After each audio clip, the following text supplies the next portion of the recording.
Bonjour à tous, bonjour et bienvenue donc à ce webinaire sur le pilotage de la performance commerciale, organisé par GDocs et co-animé avec Luc donc de Polaris. Bonjour à tous. Donc ce webinaire a pour thématique donc les 5 conseils clés pour améliorer votre performance commerciale. Donc je vous propose dans un premier temps, on va se présenter avec Luc. Honneur aux dames. Merci. Donc moi, je m'appelle Ophélie Marin, et donc je suis lead sur l'offre Sales Performance Management chez GDocs. Et bonjour à tous. Donc, moi, je suis Luc Delady. Je suis directeur conseil chez Polaris et j'interviens aujourd'hui. J'ai eu la chance d'accompagner plus d'une vingtaine d'organisations sur leurs problématiques, pilotage des rémunérations, performance commerciale, transformation, data digitale, des directions commerciales ou marketing. Merci Luc. Alors, avant de commencer le webinaire, je vous propose un bref rappel sur les règles, entre guillemets, donc des conférences sur Webikeo. Donc, soyez pas surpris, vous êtes tous en mode muet pour que, du coup, évidemment, l'organisation de ce webinaire se passe de manière la plus fluide possible. Mais vous pouvez évidemment quand même poser vos questions. D'ailleurs, on a plein de questions pour vous, donc vous allez pouvoir également nous répondre. Donc, si vous avez vous-même des questions à nous poser, on va garder évidemment un petit temps à la fin du webinaire pour une session questions-réponses, mais pour pas les oublier, eh bien, n'hésitez pas à les noter dans le chat qui se trouve à droite de votre écran. L'icône, ça ressemble à du coup une icône de chat avec une bulle et 3 petits points. Donc, vous notez vos petites questions dessus et à la fin du webinaire avec Luc, on y répondra. Alors, bienvenue encore une fois à ce webinaire. Donc, c'est le premier atelier aujourd'hui d'une série qu'on lance avec GDocs autour du pilotage de la performance commerciale. Donc, pour ce premier webinaire, on a pris une thématique assez généraliste, donc avec les 5 conseils pour améliorer donc votre pilotage de la performance commerciale.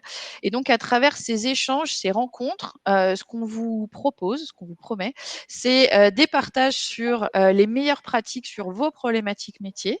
Euh, avec des conseils d'experts. Donc, c'est ce qu'on va voir aujourd'hui avec Luc, donc de Polaris, encore une fois. Un agenda aussi sur lequel vous avez la main. Donc là, on lance cette série d'ateliers. Donc, on a décidé nous-mêmes de ce qu'on allait vous proposer aujourd'hui. Maintenant, pour les suivants et pour le suivant en tout cas, on va vous proposer à la fin de ce webinaire de choisir la thématique et le format qui vous intéresse. Donc aujourd'hui, on est sur un webinaire. On pourra également faire des rendez-vous physiques et puis également organiser, pourquoi pas, c'est vous qui voyez, des tables rondes, des échanges qu'on pourra organiser avec vos pairs directement. Je vous propose donc de rentrer dans le vif du sujet, dans le vif du webinaire.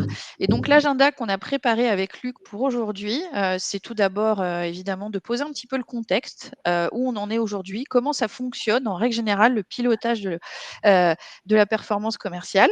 Ensuite, on va passer aux 5 conseils clés. Donc c'est l'objectif, c'est évidemment de passer le plus de temps sur ces conseils. Et puis, on définira aussi ensuite quel sujet, quel format vous souhaitez pour nos prochains rendez-vous. Et puis au fil de l'eau, au fil de cette conférence, on vous proposera également, on va vous adresser des questions, puisque l'objectif, c'est aussi de mieux vous connaître. Donc, on partagera lors du prochain rendez-vous les résultats des sondages qu'on réalise aujourd'hui ensemble. Il n'y a pas de mots dans le chat, donc j'imagine qu'il n'y a pas de gros problèmes techniques. Vous nous entendez bien. Donc, c'est super. Alors, le constat.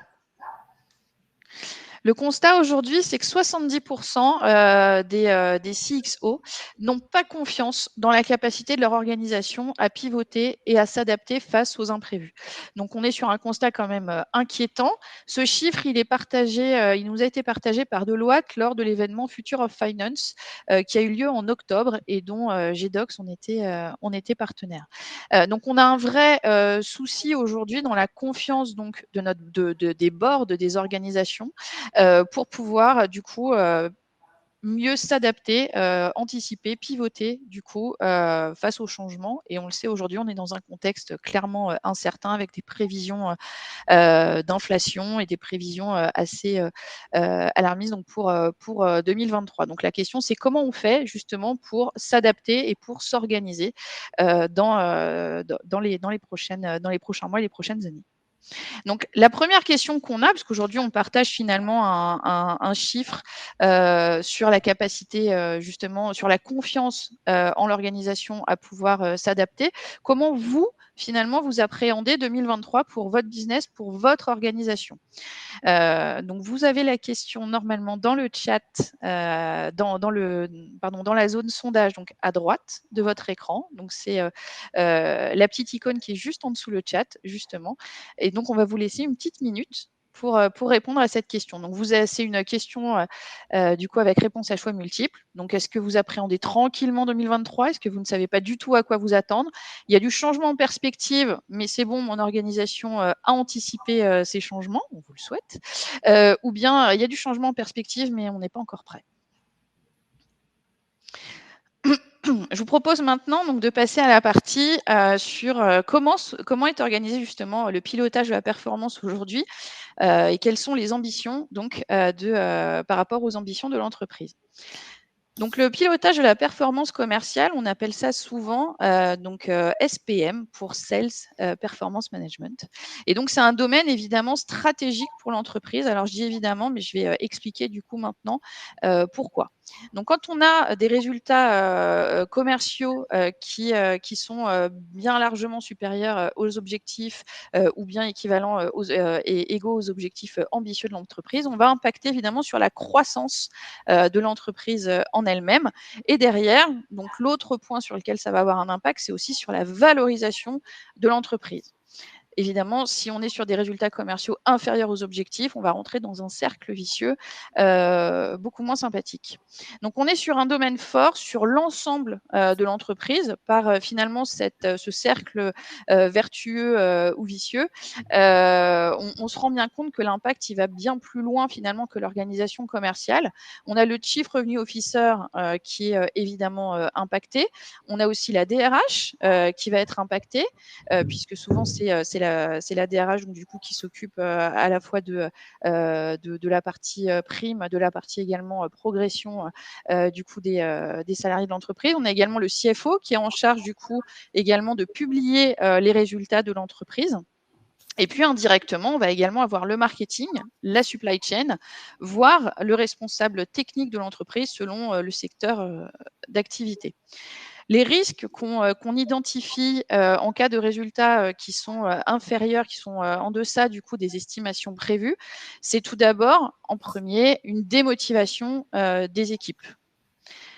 On a également un impact qui peut être important sur les stocks de production ou sur les recrutements selon les prévisions de vente. C'est-à-dire que si on prévoit de faire des super ventes et qu'en réalité les résultats ne sont pas au rendez-vous, on a quand même en règle générale prévu les stocks du coup en fonction des prévisions de vente qu'on avait établies. Et donc forcément on se retrouve avec un stock sur les bras, ce qui peut avoir derrière un fort impact, encore une fois, sur l'ensemble de l'entreprise. Et il en va de même évidemment pour les recrutements, par exemple, quand on est dans une entreprise de service, c'est encore plus vrai. Tout ça, ça va avoir également un impact sur les investissements. Si on a une croissance au ralenti, on va évidemment, derrière l'investisseur, le fonds d'investissement ou l'investisseur de manière plus générale, va du coup moins forcément investir, moins mettre d'argent du coup dans l'entreprise. Ce qui va impacter également derrière la capacité d'innovation de l'entreprise et ce qui va également impacter, encore une fois, la valorisation de l'entreprise. Alors, je vous propose maintenant, donc là qu'on a vu l'impact de l'ensemble du coup du pilotage de la performance, on va revenir un petit peu plus aux bases et aujourd'hui, comment c'est géré? Alors, ce qui nous intéresse, ce sera la question d'après, c'est de savoir comment vous le gérez. Nous, ce qu'on a constaté aujourd'hui sur le marché, sur des entreprises qui n'ont pas encore une solution comme GDocs sur le pilotage de la performance commerciale, c'est ce que je vais vous présenter maintenant.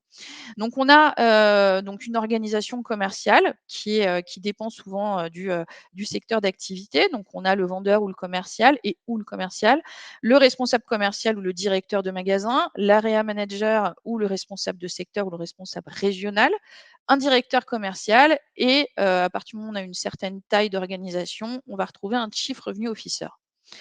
De manière générale, on se retrouve avec plus ou moins tous ces plans à faire et à suivre, donc à savoir définir la stratégie commerciale. Qu'est-ce que j'ambitionne pour l'année prochaine et puis pour les années à venir. On va évidemment retravailler cette stratégie au cours de l'année à travers notamment des forecasts, donc à une fréquence variable, bien sûr. On va aussi définir des territoires et des objectifs. Comment est-ce que je vais organiser ma force commerciale? Est-ce que je vais l'organiser par région? Est-ce que je vais l'organiser par type de produit? Est-ce que je vais l'organiser par taille d'entreprise cible dans le B2B? Et puis, on va définir aussi des objectifs qu'on peut définir à l'année, au mois, à la semaine. Et puis, on va également définir un plan de commission et puis des règles de paiement. Des règles de paiement, donc on va pouvoir, par exemple, dire on va payer les commerciaux à la facture, à la commande, à l'encaissement. Puis on va aussi pouvoir définir, on sait que c'est compliqué, mais souvent des entreprises le font, des avances sur commission. Et puis on va bien sûr suivre le comparatif entre les résultats et les objectifs. Combien je réalise par rapport aux objectifs qui étaient prévus. Alors, comment on fait pour travailler sur tous ces plans et les suivre? Ce qu'on constate aujourd'hui, c'est que souvent, en données d'entrée, pour pouvoir construire le plan de l'année prochaine, on a du coup les résultats de l'année précédente. Et puis, on va travailler à la fois sur des approches bottom-up et top-down, donc l'un ou l'autre, ou bien travailler sur les deux de manière assez croisée. Et ce qu'on constate beaucoup, c'est que pour travailler donc à la fois d'un point de vue méthodologique, mais aussi sur la base du coup des éléments de l'année précédente, on travaille avec des tableurs.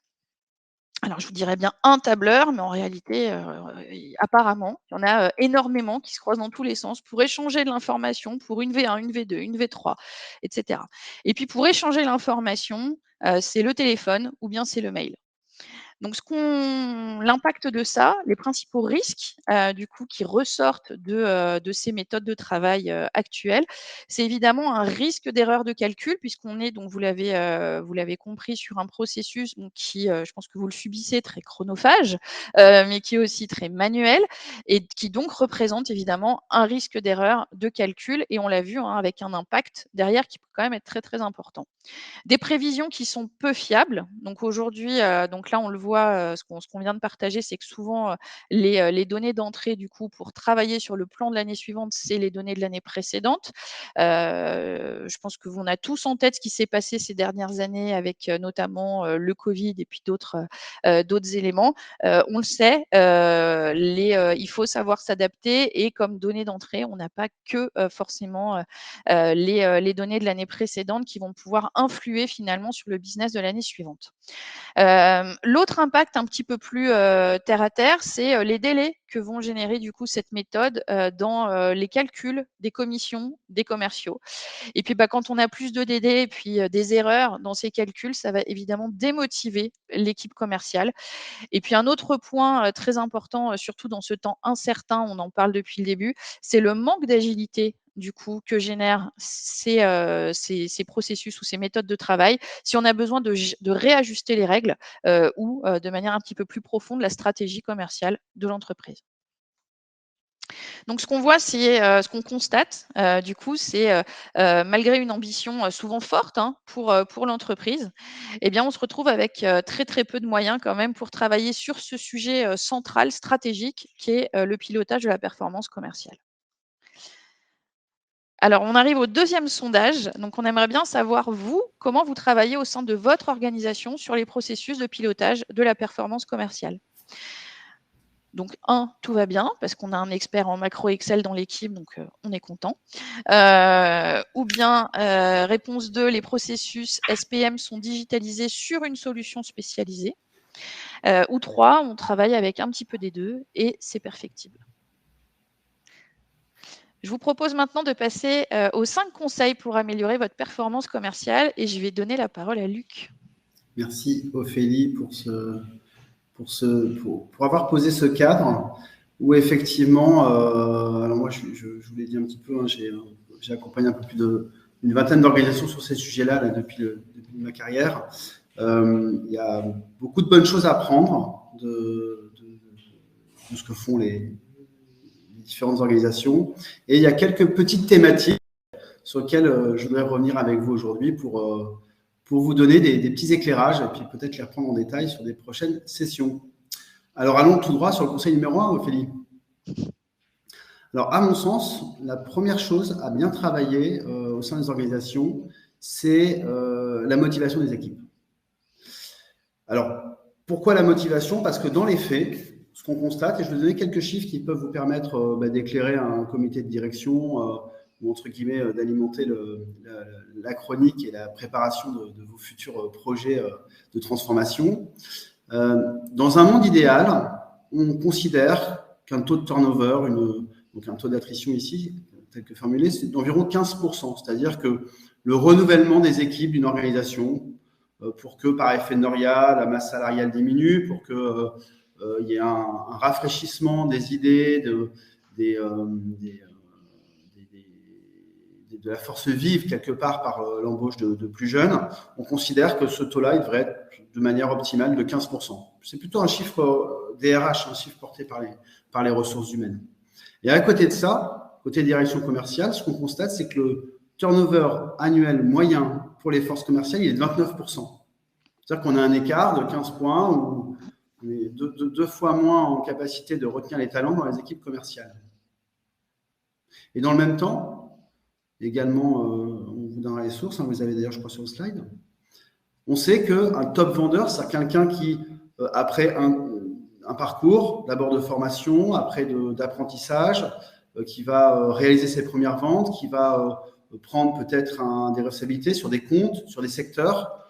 On sait que les écarts de performance sont très forts. Ici, on a relevé en moyenne 20% de productivité, ce qui est énorme. Ça veut dire que pour 5 top vendeurs, j'en ai quelque part un de plus en activité. On aurait tout intérêt à baisser le taux de turnover pour être plus performant.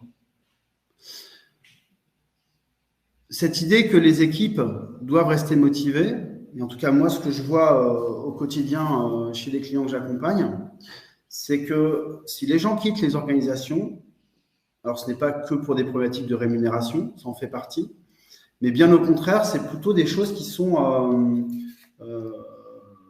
Enfin, je vais vous donner quelques axes. Hein. Le premier, d'abord, c'est le management. Hein. On quitte souvent une organisation, on y rentre par le prestige, par la force de conviction peut-être de l'équipe RH, par l'ambition du poste. On quitte souvent son poste pour une problématique de management.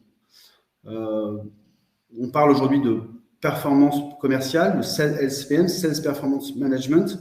Il est important que les process qui soient mis en place soient extrêmement cohérents avec le management et que le management soit aussi accompagné là-dessus. Ce qu'on voit aussi dans les raisons de départ des équipes commerciales, c'est la difficulté. C'est-à-dire que par rapport peut-être à d'autres populations qui sont qui vont peut-être plus supporter et voilà, l'équipe commerciale aura tendance à se désengager plus vite devant la difficulté, devant le manque d'accompagnement, devant le manque de formation. Donc, il y a toute une logique d'animation qui doit être mise en place pour les aider à franchir les difficultés auxquelles ils font face au quotidien et qui est souvent d'ailleurs une difficulté de première vague. C'est eux qui sont souvent en front par rapport aux clients de vos organisations. Les autres points pour moi, c'est l'équité. On voit aussi beaucoup d'organisations commerciales instables parce qu'il y a un sentiment interne d'inéquité, de favoritisme. Et là, pour moi, les plans de rémunération et la manière dont les processus sont gérés doivent être pensés pour répondre à ça. Et puis, les moyens aussi qui sont souvent cités. Si on travaille sur ces motivations, qu'est-ce qu'on va obtenir? On va obtenir plus de talents, des talents qui vont rester plus longtemps et qui pourront intégrer le scope des top vendeurs ou le top des managers, donc pour une meilleure performance. La pérennité d'une organisation commerciale, c'est aussi une meilleure satisfaction client, parce que si je connais mieux mes clients par une relation pérenne dans la durée. Je vais leur montrer que notre organisation sait s'adapter à leurs problématiques et s'inscrire dans le temps. Globalement, je pense que le cercle vertueux dont parlait Ophélie sera rempli et j'aurai de meilleurs résultats. Donc, je vous invite à penser à ce sujet-là. Je vais vous donner quelques petites actions concrètes pour essayer de garder vos équipes motivées. Excuse-moi. Suspense. Bon. Voilà, alors quelques actions concrètes ou quelques sujets. Donc là, j'ai brossé un peu le cadre, mais concrètement, qu'est-ce qu'on peut faire? Alors, je l'ai dit un petit peu, l'équité, l'inéquité, c'est vraiment un sujet. Hein. Je le vois vraiment au quotidien. Le manque de transparence, l'impression que parfois on nous retire de la rémunération variable qu'on avait pourtant durement acquise, d'un écart finalement entre le plan qui est présenté en début d'année et puis après 2-3 mois de réalisation, qu'on nous avait promis que normalement on devrait avoir telle rémunération variable et en fait on en est loin et on nous explique que c'est parce qu'on n'est pas performant alors qu'en fait après tout c'est discutable. Donc pour moi il faut vraiment travailler sur une juste rémunération, travailler sur la transparence, l'accès aux règles et assez logiquement la digitalisation de tout ça, bien évidemment, la connexion entre le CRM potentiellement qui est aujourd'hui acquis dans 99% des organisations et pour le coup, la partie performance qui, elle, n'est pas du tout encore généralisée, pour faciliter la lecture de la performance de chaque individu dans les organisations. Donc, transparence, équité, peut-être travailler avec des simulations de type persona. Il y a beaucoup d'organisations qui le font aujourd'hui. Je suis Luc, j'ai 27 ans et demi. Je suis rentré chez GDocs il y a 2 ans, donc chez Polaris il y a 2 ans. Je suis à tel parcours de seniorité. Je connais très bien 3-4 offres sur le panel de la dizaine d'offres qu'on propose. J'ai déjà 1 ou 2 comptes clients. Comment je vais travailler cette année pour atteindre une performance commerciale et on regarde cela avoir une performance. Donc, je vous invite potentiellement à utiliser ce type de scénario par persona pour que les gens de vos équipes, de vos organisations puissent se projeter avec des logiques de si je fais ce schéma-là, je dois arriver à telle performance. Et ce jalonnement, d'ailleurs, devrait passer par des jalonnements pour atteindre une performance de signature, par exemple, je sais que j'ai telles actions de prospection à mener. Ça peut être un nombre de rendez-vous, un nombre d'actions marketing, un nombre de salons que je dois visiter. Et donc, ce jalonnement pour aider à trouver une justesse et une équité partagée. Voilà. Le mot-clé de tout ce slide, en fait, il n'est pas écrit dessus, mais je vous le donne, c'est l'engagement. C'est comment j'engage mon équipe commerciale le 1er janvier et comment le 31 décembre, je les réengage. Voilà, donc l'engagement. Donc l'engagement, pour moi, ça passe par un dialogue et quelque chose de juste. Le deuxième point, c'est l'annualisation. Pardon, je viens de recevoir de la part de mon équipe un petit message. Luc, j'aimerais bien que tu envoies, qu'on puisse communiquer à la banque que je suis annualisé sur ma rémunération parce que je veux acheter, tout simplement parce que j'ai besoin de... Parce que moi-même, un commercial, je subis toutes les contraintes exogènes d'inflation qu'on peut trouver. Mettons nos équipes commerciales dans une situation de confort, acceptons potentiellement de verser un peu plus de variables au départ, le temps que ça se passe, et mesurons et encourageons. D'accord ? Je crois que le modèle du je signe, je touche est un modèle qui ne tiendra pas dans le temps et qui ne vous permettra pas de vous d'engager une équipe dans le temps, surtout si la part de variable est, on va dire, très significative. Le modèle, on va dire que pour vous donner une métrique, s'il y a plus de 20% de part de variable, je vous encourage fortement à réfléchir à une annualisation de la partie rémunération, donc avoir des systèmes pour calculer les avances, les règles de paiement, et tout cela un petit peu comme Ophélie l'a décrit en début de webinaire. Troisième point, c'est la gamification. Alors, la gamification, c'est un moyen de quoi? Un moyen de développer pour moi 3 choses importantes qui sont le collectif. C'est idéal la gamification pour développer le collectif. Pour que les plus seniors, qui sont parfois isolés dans un coin, mais qui sont performants, dégagent un peu de temps pour les plus juniors, et que les plus juniors se mettent en frontal de leur père, plus senior. Ça doit permettre d'identifier le leadership. Vous créez 2 équipes, vous allez vite voir qui sont les leaders, qui sont ceux qui entraînent, qui sont peut-être pas les top vendeurs d'aujourd'hui, mais peut-être les top managers de demain, ceux qui vont avoir des dimensions coach, avoir des dimensions qui vont être très orienté objectif, mais avec une notion de pérennisation, puisqu'un objectif collectif, c'est toujours plus fort qu'un objectif individuel. Donc là-dessus, je vous invite vraiment à réfléchir dans vos systèmes. Aujourd'hui, les challenges sont souvent faits sur un coin de table. On envoie un petit email avec un petit PowerPoint. On copie-colle le cadeau quelle équipe a droit. Pour moi, la gamification doit faire partie du système. Salesforce l'a mis en place avec des outils de change. Nous devons le mettre en place dans un outil de performance de Sales Performance Management.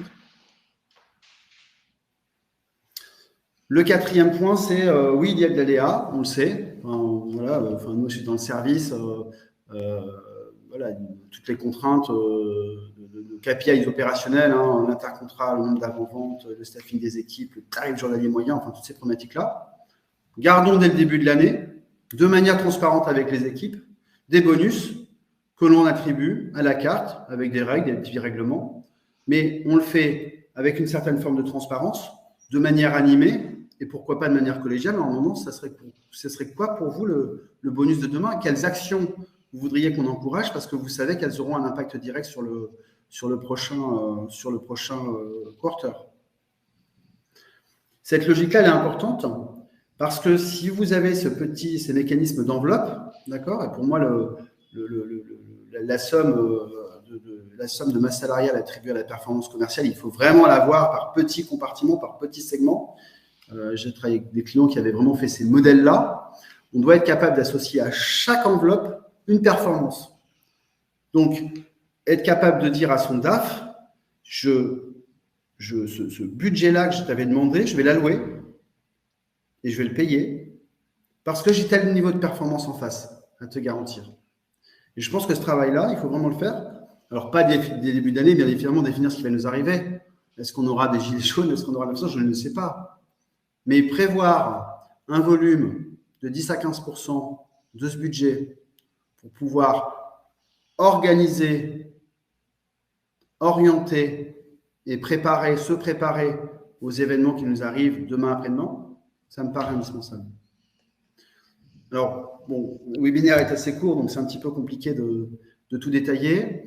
La conclusion de ce slide, c'est l'engagement. Se poser la question, est-ce que vous faites un kick-off en janvier, vous engagez vos équipes, être capable de se dire à la fin de l'année, le plan que j'ai mis en place, justesse, annualisation, gamification, bonus à la carte, est-ce que je l'ai tenu ou pas?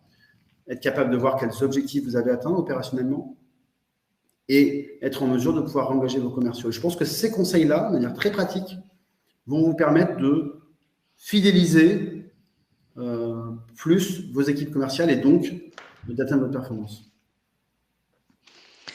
Merci Luc pour toutes ces explications. Je propose de passer au conseil numéro 2 parce qu'on en a 5 et qu'on finit à 13h. Merci Ophélie, je suis très bavard. Je t'en prie. Non. Alors, le conseil numéro 5, c'est qu'aujourd'hui, on voit, j'ai vu quand même beaucoup d'avenants d'équipes commerciales. Et puis, quand on déploie un système de pilotage de la performance, on connecte un CRM ou un outil de RP donc, qui parle de vente avec un système de pilotage de la performance commerciale qui va transformer, qui va disséquer, analyser cette performance pour permettre au management commercial de comprendre ce qui se passe, et puis qui va être utilisé soit dans la continuité par le même outil, si vous avez GDocs, ça marchera bien, ou par des petites mains en Excel sur des contrôles de gestion qui vont se retrouver avec toutes ces datas pour dire à la fin de chaque mois, en clôture, combien je dois donner à qui. La réalité, c'est que finalement, comme tout ça, c'est très complexe, on essaie de simplifier les choses pour que ce soit gérable. C'est-à-dire, si je sais exactement combien je vais toucher, enfin, moi, entreprise, en tant que facturé, par exemple, je peux du coup activer un plan de REM variable. Je ne vais quand même pas commencer à rémunérer des gens pour de l'argent que je ne toucherai pas, du chiffre d'affaires que je ne constaterai pas. Donc, globalement, les règles, entre guillemets, de paiement sont plutôt assez simples dans toutes les organisations que j'ai vues. Elles sont extrêmement complexes. Le problème de cela, c'est que l'effet qui est induit derrière cela, c'est qu'il y a un phénomène, je vends, je ne vends pas trop mal, je touche, je ne vends pas, je ne touche pas. Or, aujourd'hui, les équipes commerciales que je peux encadrer, j'ai validé pour ce mois-ci des commissions commerciales pour des actions qu'elles ont faites à la rentrée des vacances, parfois même au mois de mai-juin, parce qu'il y a des délais de signature, parce qu'on a mis des process en place justement pour sécuriser ces choses-là. Et donc, moi, je pense qu'il faut absolument sortir de ce modèle-là et essayer, dans nos process de REM et de performance, d'inclure des indicateurs de performance qui ne seront pas que des indicateurs de vente. C'est-à-dire le travail de prospection qui est un travail indispensable à toute activité commerciale. En prospection, ça peut être de sales marketing, du call, plein de techniques différentes. Ces travaux-là, j'estime qu'ils sont indispensables, donc je vais définir des indicateurs, je vais des smart, plus possible, je vais définir les objectifs de manière collective ou individuelle, et en face de cela, je mettrai une récompense. Alors si 100, c'est une enveloppe de rémunération variable d'un commercial, pensez bien que la part de qualitative, elle ne doit pas être énorme, mais remplissage du CRM, activité, engagement, c'est des choses qu'il faut mesurer et, je pense, récompenser. D'où cette idée de jalonnement des récompenses. Donc, les avant-ventes, les prospections, les actions qui ne génèrent pas nécessairement du business direct tout de suite, je pense qu'il faut les quantifier, les objectiver et rémunérer là-dessus. Donc, vous avez les 3 premiers jalons, donc des indicateurs, du jalonnement, et puis un peu plus de part qualitative aussi. On entend souvent dans notre secteur, enfin dans tous les secteurs, en tout cas quand je suis avec des équipes commerciales, une vraie difficulté aujourd'hui, qui est que nos clients, vos clients, connaissent parfois vos offres mieux que vous. En tout cas, mieux que vos jeunes commerciaux. Pourquoi ? Parce qu'ils ont eu toute la veille concurrentielle, ils ont eu tous vos concurrents qui sont passés pour leur dire tout le bien qu'ils pensaient de vous. Ils ont eu potentiellement une première approche par un commercial un petit peu jeune de votre organisation, qui n'est pas de top vendeur parce qu'il est rentré l'année dernière et donc il remplaçait quelqu'un qui est parti. Et il n'a pas nécessairement été bien formé. Eh bien, ces indicateurs-là servent à gommer ça et à encourager finalement un effort de travail de la force commerciale pour tendre vers la performance. Alors d'ailleurs, Luc, je crois que tu nous as préparé une liste d'indicateurs à suggérer. Oui, Enfin, tout à fait. que tu suggères. Je propose de la partager. Ouais. Le point important, je vais juste te dire avant, parce que c'est extrêmement important pour moi, c'est, si tu veux venir juste sur le slide d'avant, et je te promets, je prends 15 secondes dessus. Analyser aussi les niveaux de performance intermédiaire. Aujourd'hui, c'est extrêmement important d'avoir une énorme démarche analytique sur les ventes. Voilà. On est sorti d'un monde CA vendu, CA estimé, enfin budgété, voilà, vente budgétée. Il faut vraiment descendre dans le détail. Voilà. Et donc avoir une approche un peu dimensionnelle avec potentiellement un cube pour pouvoir faire ça. Et passons sur un peu les idées, enfin les idées des suggestions en fait d'indicateurs. Donc non seulement on doit rémunérer les gens sur des ventes, mais je pense qu'aujourd'hui, suivant votre stratégie, ce que vous avez comme contrainte, travailler sur des taux de cross-sell, du délai moyen de closing, extrêmement important. Hein, c'est vrai que fidéliser des gens qui vendent vite et bien, c'est quand même extrêmement important. La capacité sur les offres de signature, cette logique de concentration, est-ce que je vais plutôt promouvoir les nouveaux clients ou les clients fidèles, le nombre de clients actifs churn, et on voit que tout ça, ça peut vraiment être mis de manière quantitative, calculé par des CRM et automatisé, hein, il n'y a pas de difficulté là-dessus, hein, et juste, on ne le fait pas toujours. La performance sur les nouvelles offres, on le sait, vos équipes commerciales ont tendance à bien vendre ce qu'elles connaissent bien, comment je les accompagne et je booste sur les nouvelles offres qui seront les marchés de demain pour vous. Et puis, je pense sur l'aspect pression concurrentielle, mieux connaître ses concurrents, collecter de l'information sur la présence des concurrents sur le territoire, potentiellement alimenter un bout de CRM là-dessus ou une équipe de veille là-dessus, ça me paraît extrêmement important. Et tout ça, je vois 2 choses. D'abord, c'est créer, comme j'aime à le dire souvent, quand on fait les petits profils de profil, là, toujours, les commerciaux, ils sont très promoteurs, voilà. Le contrôleur gestion est très froid, plutôt travail humain parfois. En tout cas, il ne se laisse pas endormir par des histoires. Je pense que la direction commerciale, qui reste un ambassadeur, un avocat de l'entreprise, doit développer une culture de contrôle de gestion. Voilà. Et on le voit dans les organisations, d'ailleurs, j'ai de plus en plus d'interlocuteurs direction commerciale qui viennent du contrôle de gestion. Et c'est cette culture-là, je pense, qu'il faut développer. «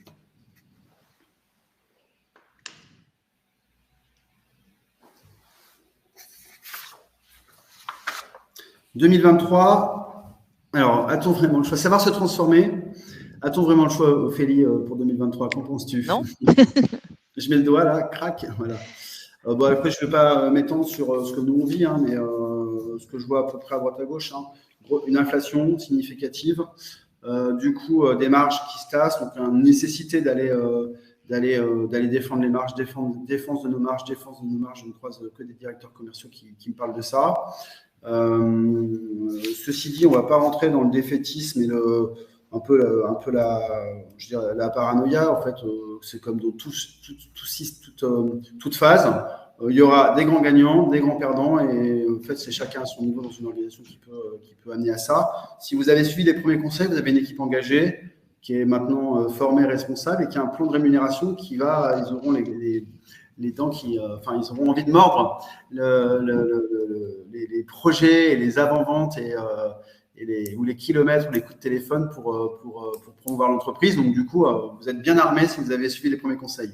Par contre, il va quand même falloir se transformer, que ce soit sur l'aspect défensif pour tenir des clients et des marges, ou sur l'aspect offensif pour la promotion de nouvelles offres. Et donc, pour ça, je voudrais qu'on rentre un peu sur cette idée de parler un peu de l'organisation commerciale et de comment on peut se transformer. Et donc, je t'invite peut-être à prendre le deuxième slide, on a fait une petite illustration. Alors, savoir se transformer, on va prendre 1 minute sur le petit schéma qui est en bas. Clairement, qu'on le veuille ou non, j'ai 80% des organisations commerciales que j'accompagne, elles sont dans le modèle de gauche, un modèle avec des silos, un modèle avec une direction commerciale, comme tu l'as dit, des régions, des managers commerciaux et puis des équipes. C'est extrêmement efficace quand même, moi je trouve, il faut le dire, parce que ça marche, ça tourne et que globalement c'est assez virtueux. Et donc sans dire qu'on va casser ça pour aller vers un mode très désiloté, très à plat, le modèle organisationnel très, très plat qui est à droite, je pense qu'il est important dans vos organisations d'encourager le collectif, le leadership et faire que ces organisations, vous avez vu ces petites bulles qui sont en bas à droite de notre schéma, co-créent et travaillent ensemble de manière transverse.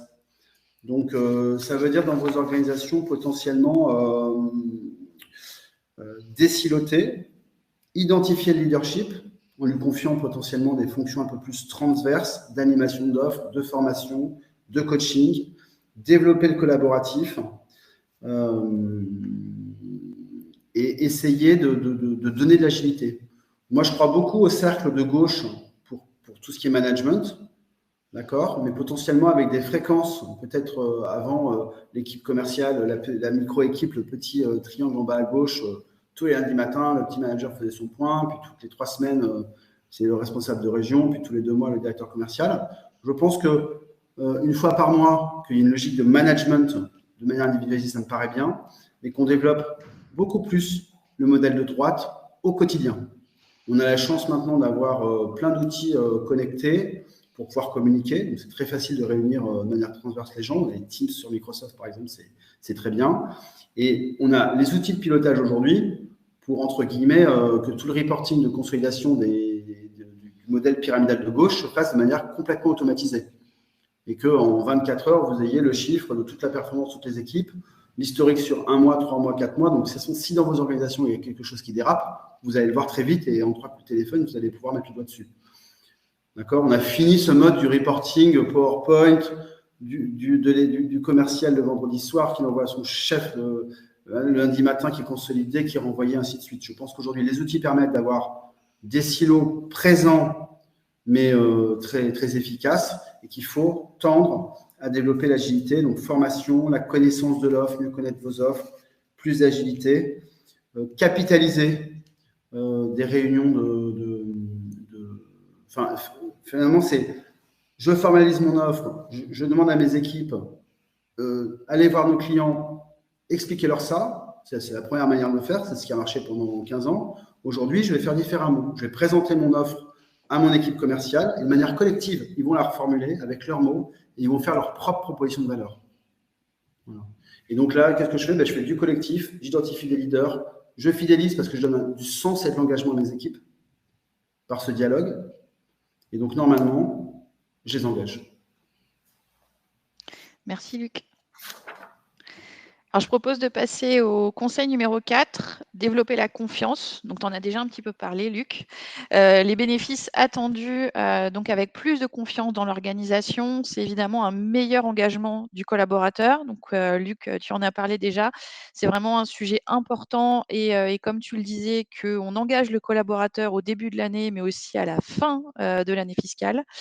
C'est un point aussi, le fait de développer la confiance qui va permettre, bien sûr, de retenir, les talents. On est dans une vraie guerre des talents, aujourd'hui. J'espère que vous le subissez pas trop, mais en tout cas, on en entend parler partout. L'objectif aussi, avec plus de confiance, dans l'entreprise, dans le service commercial, c'est d'avoir plus de qualitatif, plus de stabilité dans les équipes. Et puis quand on parle de développer la confiance, on parle pas seulement finalement des collaborateurs, mais aussi, de développer la confiance avec ses clients. Et donc ça va permettre aussi une meilleure performance commerciale sur la base installée. Faut savoir, donc on a vu donc à travers une étude, d'Harvard Business Review, que, avoir un nouveau client, l'acquisition d'un nouveau client, ça coûte 5 à 25 fois plus cher que de retenir un client. Voilà, donc c'est important, de développer la confiance à la fois avec ses équipes commerciales et avec ses clients et évidemment, avoir des clients satisfaits, ça permettra d'accroître, encore le business de l'entreprise et de développer, pardon, du new business, en ayant donc des références contentes. Le constat qu'on fait aussi aujourd'hui sur la confiance, c'est, clairement un déficit, de confiance. On a 68 des commerciaux qui souhaitent changer d'entreprise parce qu'ils manquent d'autonomie. Donc je ne vais pas m'étendre sur, le télétravail notamment, mais aujourd'hui, on a quand même encore beaucoup, de managers qui aiment bien micromanager, qui aiment bien avoir les équipes à proximité, pour voir ce qu'elles font. Là où finalement aujourd'hui, les, collaborateurs ont besoin, pour être engagés, d'avoir de plus en plus d'autonomie, du coup dans leur organisation et dans leur travail.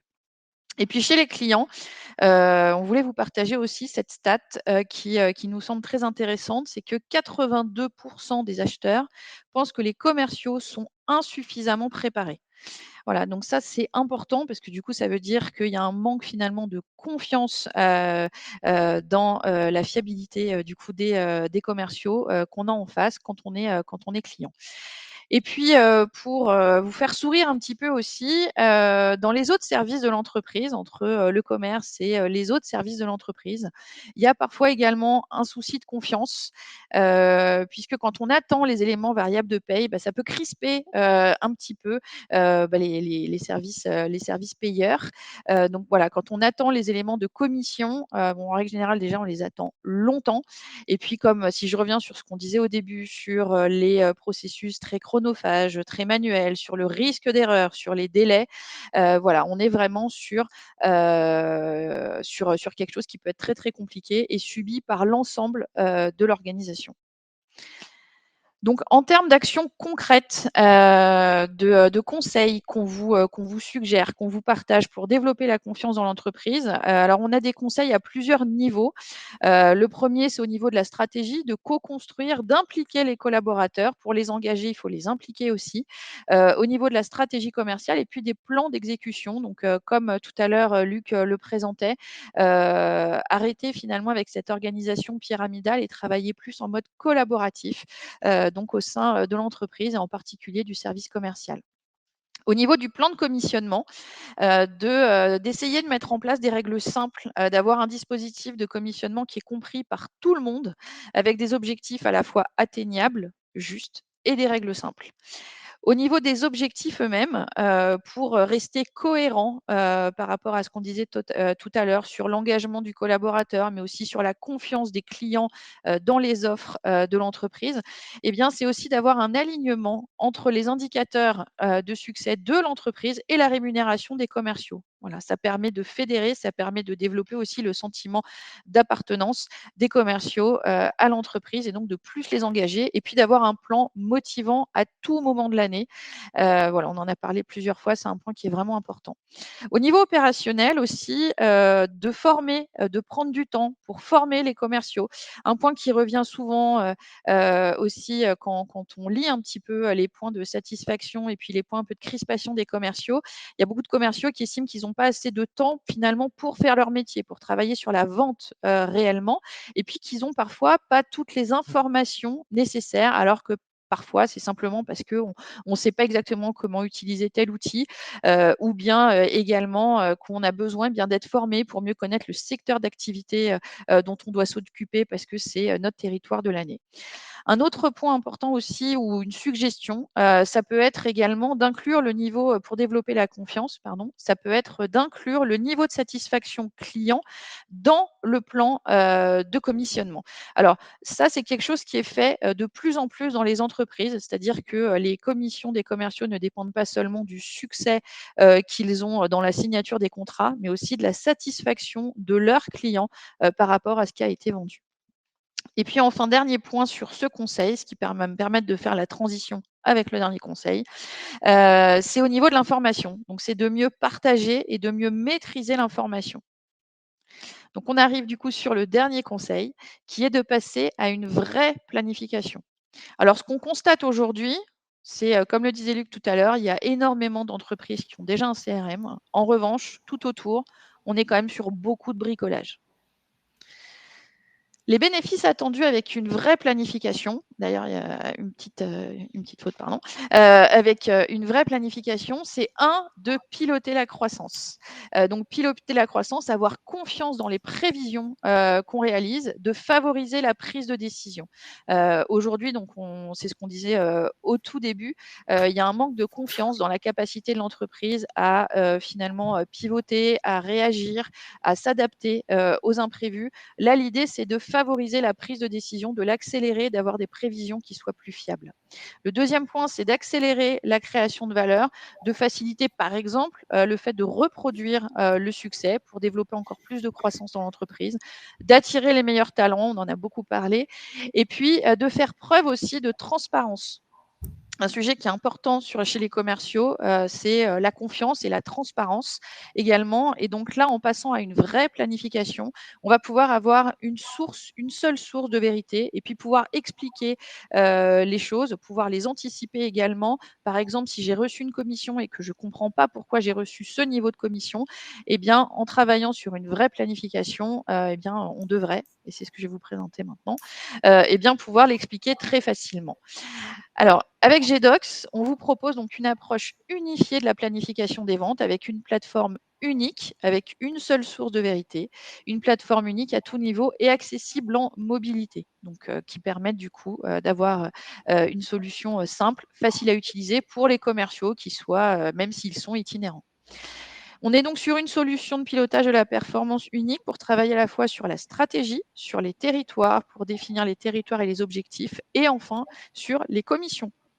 Définir des plans de commissionnement, également les faire accepter, suivre également ces plans de commission, et puis gérer, alors il faut en parler quand même, les litiges. Encore une fois, je ne suis pas d'accord, je ne comprends pas pourquoi j'ai touché ce niveau de commission, j'attendais bien plus. Bah là, avec GDocs, en une action, on va retrouver finalement l'historique, pourquoi, c'était quoi la règle et comment je suis arrivée à ce calcul.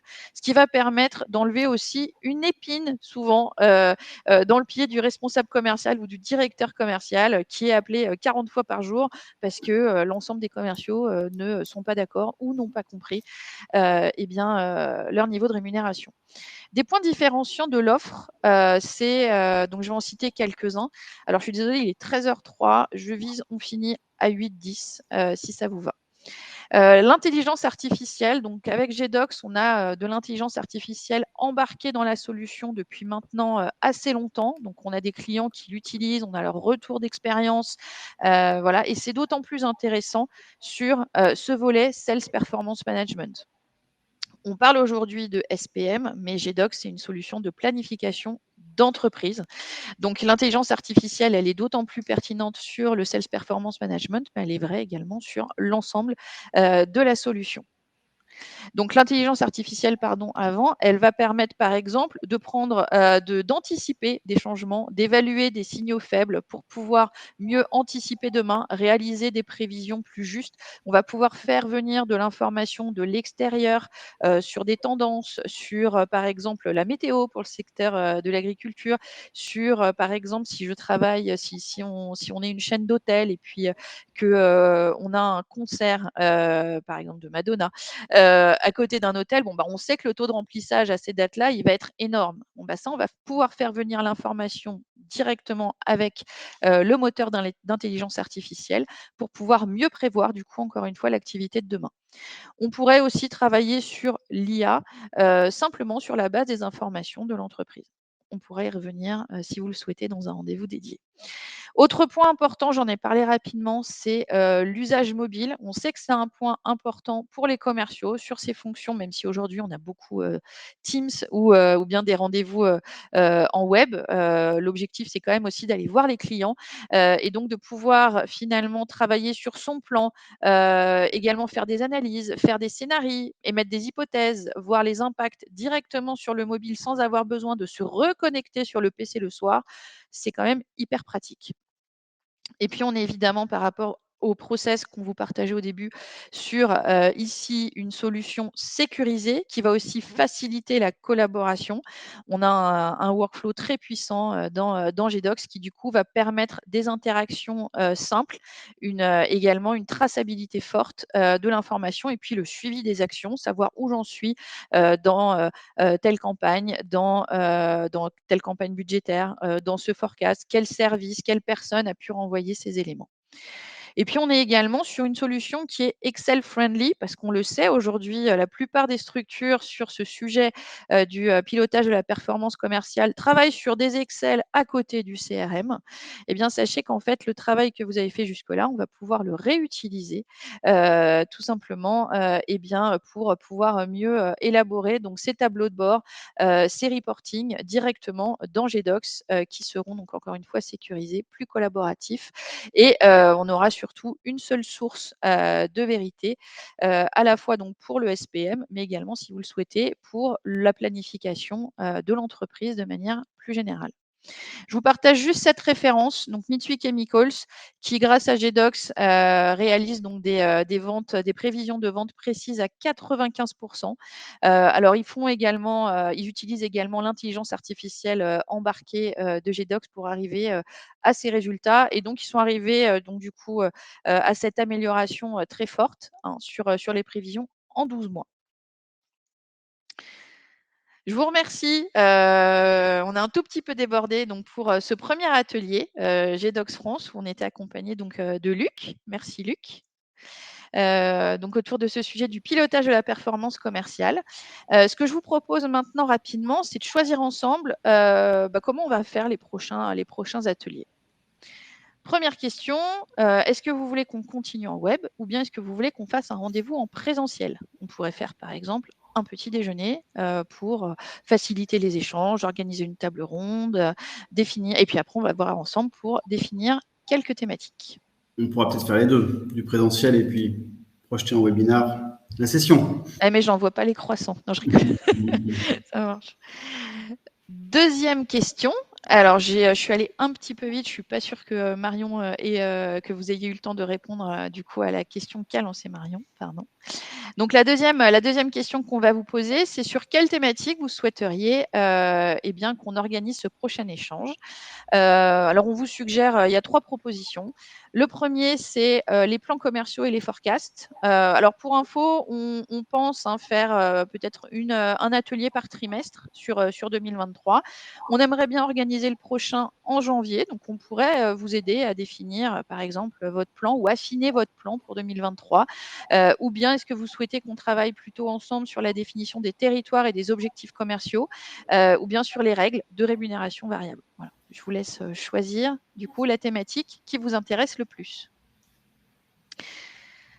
Alors, si ce webinaire vous a plu et que vous souhaitez du coup participer aux prochains ateliers, eh bien faites-le nous savoir. Vous pouvez cliquer simplement sur le petit bouton Contactez-nous. Et puis, si vous souhaitez une démonstration un petit peu plus personnalisée, enfin une démonstration tout court d'ailleurs, parce que je ne vous ai pas présenté la solution, de SPM, de GDocs, eh bien faites-le nous savoir et on vous contacte pour prendre rendez-vous avec vous. Je crois que vous avez un petit bouton demander une démonstration. Donc n'hésitez pas à demander cette démo. Est-ce que vous avez des questions ?